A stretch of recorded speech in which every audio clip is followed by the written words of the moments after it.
There were a lot of people who were surprised to see the new poll numbers out of Ohio, which showed that Barack Obama, who had won Ohio and really relied on Ohio as one of the key base building states for his national victory in 2008, was suddenly looking to be in a bit of political trouble there.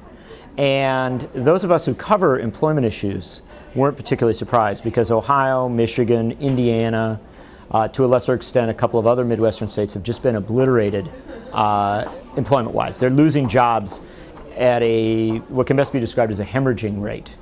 And there is a point where a president becomes the owner of his recession, even if that's not fair. It's probably true that Barack Obama was handed a ticking time bomb. And like in those bad Bruce Willis movies, he was asked to take it apart, make sure it doesn't blow up. But whether that's true, whether it's fair, it is the reality. And now, if the bomb blows up, he'll be blamed. He's Bruce Willis now. He's got the bomb and he hasn't taken it apart. And what is the explosion? Well, I can tell you, it's not a complicated thing. Double-digit unemployment suddenly shifts the whole paradigm.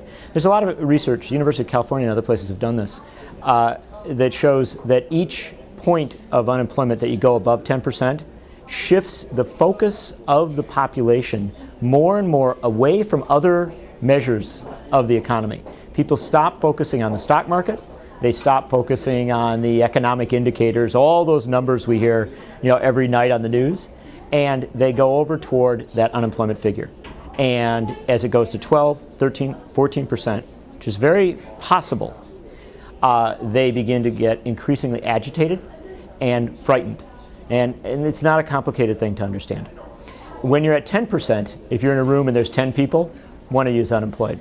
When you're at 12%, 13%, you're getting to, well, it's kind of 1 in 8. You know what I mean? At each number you go up, the circle gets closer to you. Obama has got to get serious about this. And I don't mean for a second that he doesn't care about it. I think he cares quite passionately. But this has got to become a primary focus of his administration. A couple members of Congress have been talking about this for a while. Bernie Sanders in the Senate, Pete DeFazio in the House from Oregon voted against the stimulus bill because he said this is not going to get job creation going fast enough. Turns out DeFazio was right. And Obama, if I was him, ought to go over and sit down with Pete DeFazio, who has, by the way, a new stimulus plan, which puts the money in places it probably should go, with Bernie Sanders and with others, and recognize that there's certainly going to need to be a second stimulus. But the most important thing is that it not be like the first stimulus. The first stimulus was a Washington political compromise. The second stimulus has to be a jobs bill. If we don't start getting very, very serious about creation of jobs and retention of jobs, Barack Obama could be stuck with a 13, 14% unemployment rate, and that could be by early next year.